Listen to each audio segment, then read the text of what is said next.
as the outdoor plants have to spend another day indoors, I will read my favorite urban gardener's favorite book, Tanya Denise Fields. This is for you. And I am praying that your cherry tree gives you an abundant bounty of beautiful, dark, black cherries. Cherries and Cherry Pits by Vera B. Williams. Here's the dedication. Dear Papa, I still remember how you told me all those stories and how you saved the drawings I made and how you listened to the stories I told you. Love, Vera. To the memory of Albert S. Baker.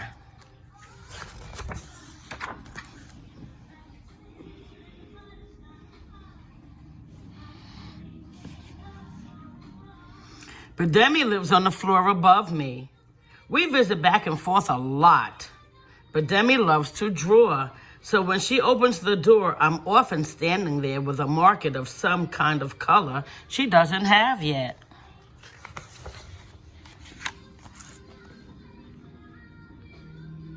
She always tries a new marker right away. First, she makes a dot on the paper. Then she draws a line out from the dot. As she draws, she tells the story of what she is drawing. She always starts with the word this. This is the door to the subway.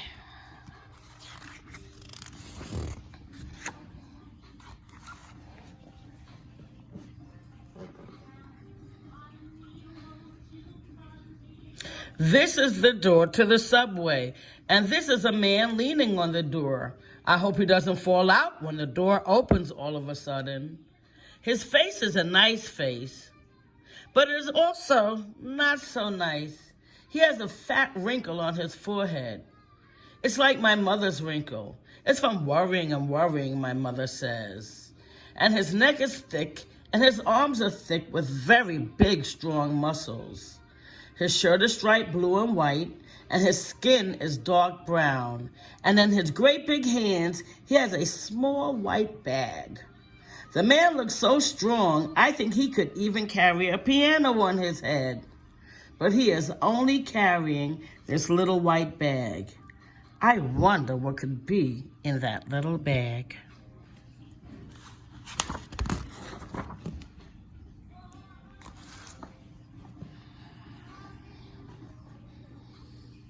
I can just see that man going home to his house and walking up the stairs and opening the door to his living room.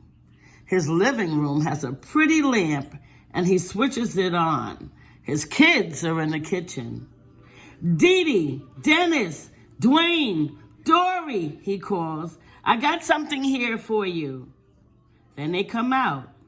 One sits on one of his legs and one on the other. One leans right in between.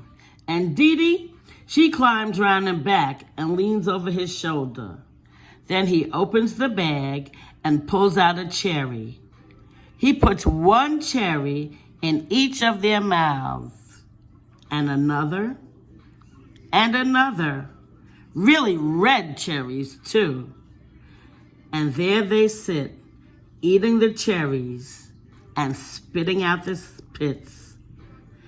Eating the cherries and spitting out the pits.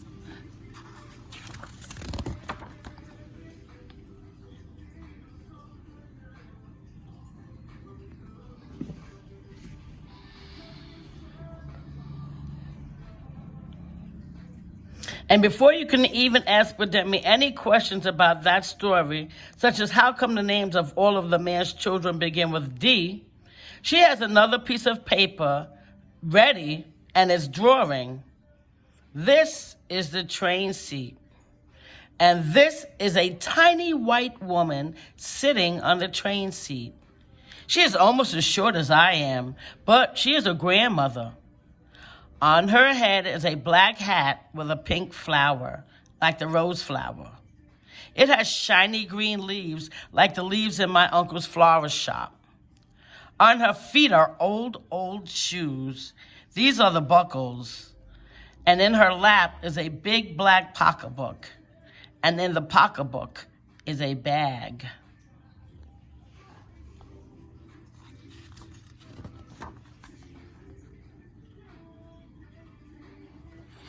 You can't really see the bag, but I'll draw it anyway so you can be sure that it's there.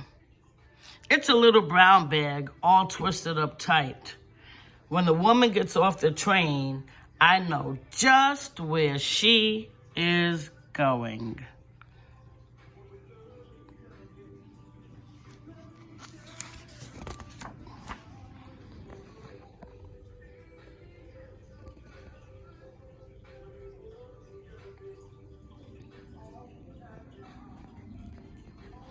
She's going to hold on tight onto the banister and go up the stairs.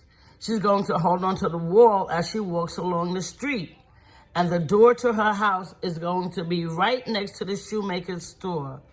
She really likes to hear the shoemaker's machine going round and round and his hammer going tap, tap. She waves to him when she goes by his window. Then she climbs up the stairs and opens the door. There's just one room. It has everything she needs. This is the sink, and here's the geranium plant on the window. And on the swing over the plant is her parrot. The parrot is so excited to hear her coming in the house. He is calling, "Little lady, little lady." The parrot is red and yellow and green and blue too.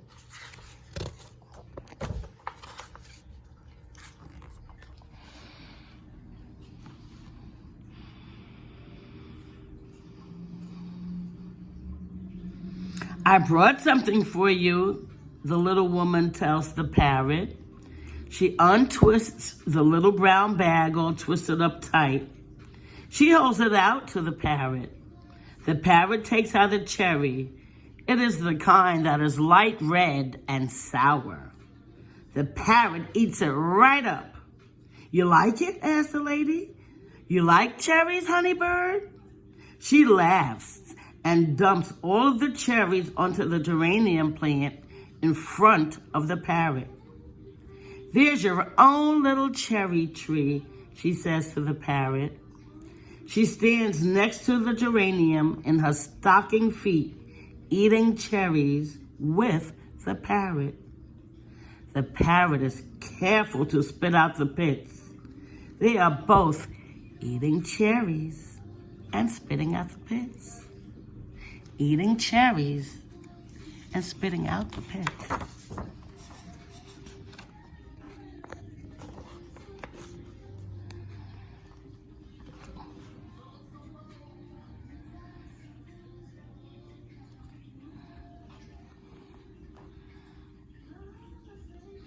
I want to ask Demi some questions, such as if she is sure the parrot spits out the pits.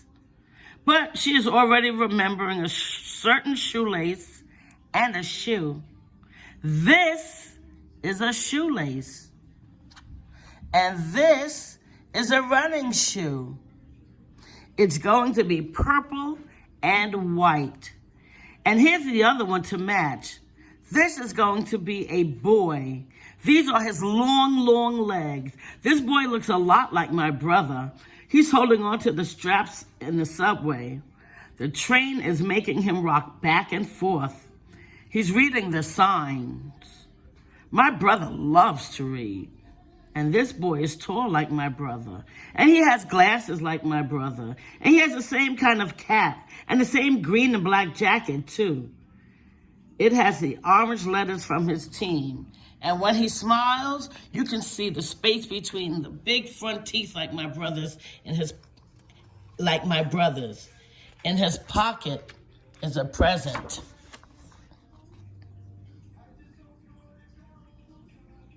When he gets off the train at his station, he just runs right up the escalator.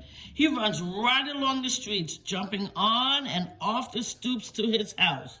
Before he even gets up the stairs, he can take them two at a time. He's hollering to his little sister, "Hey, come out here. See what I got for you?" And before she can even look out the window, he'll be right in the front room in front of her. He'll make her choose which hand, and there'll be a cherry in that closed-up hand, and it will be the big kind, and such a dark red it's almost black. His little sister will grab it and eat it up while he yells, "Don't forget to spit out the pit."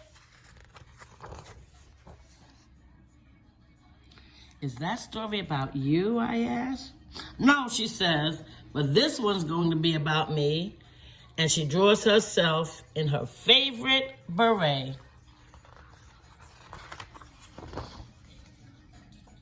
"This is me, and this is my station.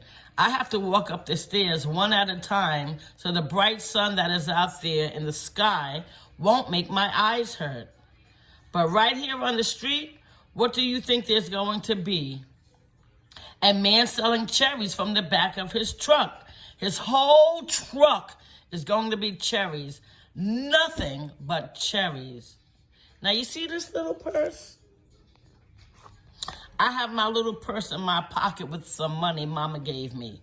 When I show it to the man, he puts a bag on the scale and puts in some cherries. But then he goes ahead and fills it right up to the top and gives it to me. Don't eat them up too fast, he tells me. Now, what does that man think? I wasn't going to eat them up fast because I had an important plan. I walk home eating the cherries one by one, saving the pits. Eating a cherry and saving the pit. I put every one of the pits in my pocket.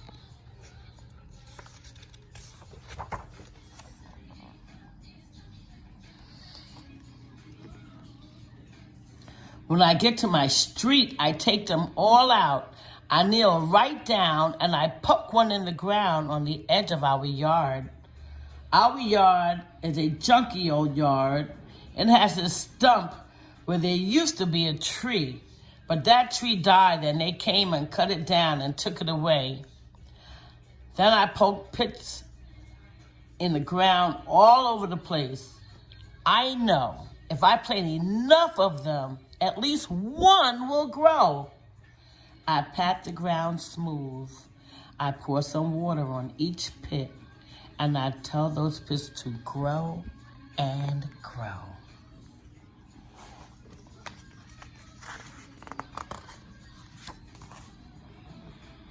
Now you want to see how they grow, Badimi asked me. But she doesn't wait for an answer. She is busy laying out all her newest markers. The green, the pink, the red, the purple, the brown, the black, and all the others. She piles all up in the papers from all the other stories and places a clean sheet on top. Now watch, she says.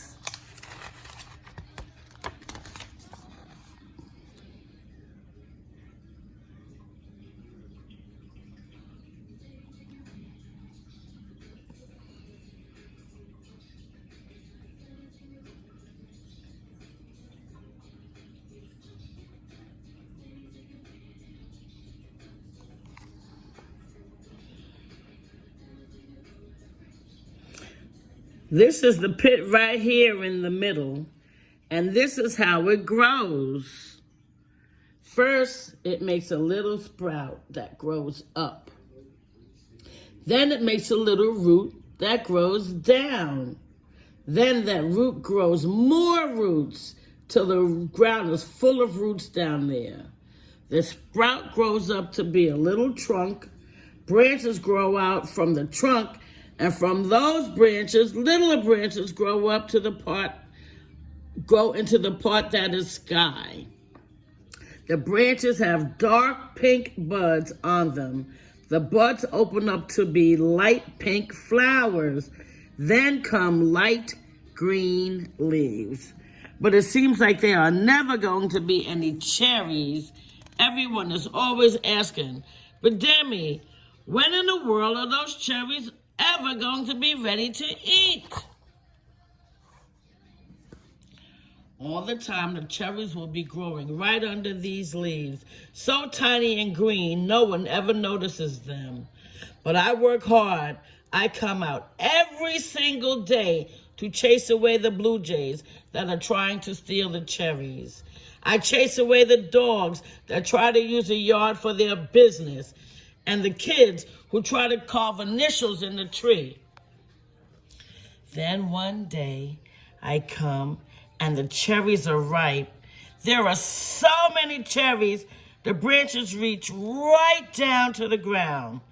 There are red cherries and dark red cherries and cherries such a deep red, they are almost black. Then the people come out the back door and the front door and down the steps. There are enough cherries for every single one of them. And even for their friends from Nairobi to Brooklyn, Toronto, and St. Paul, who come down in these airplanes. So here we are all standing in front of the airplanes, eating cherries and spitting out pits. Eating cherries and spitting out pits till we all fall down from eating so many cherries and spitting out pits. And this cherry pit and this cherry pit and all the cherry pits start to grow until there's a whole forest of cherry trees right on our block. Tanya, I hope you enjoyed that story as much as I did. I also hope it encouraged my outdoor plants to continue growing and thriving, and when I put them outside to start producing. Strawberries, you hear that? You haven't done anything yet. Sweet peppers, you haven't done anything yet, but thank you, wildflowers, you're on the way. Sugar snap peas, you're on your way. Mesclun, you're on your way. Beefsteak tomatoes, you're on your way. Spaghetti squash, you're on your way. Chives, you're on your way. Some more wildflowers. You better do your thing, Strawberry. And for the rest of you, you know what time it is. Go take your nap.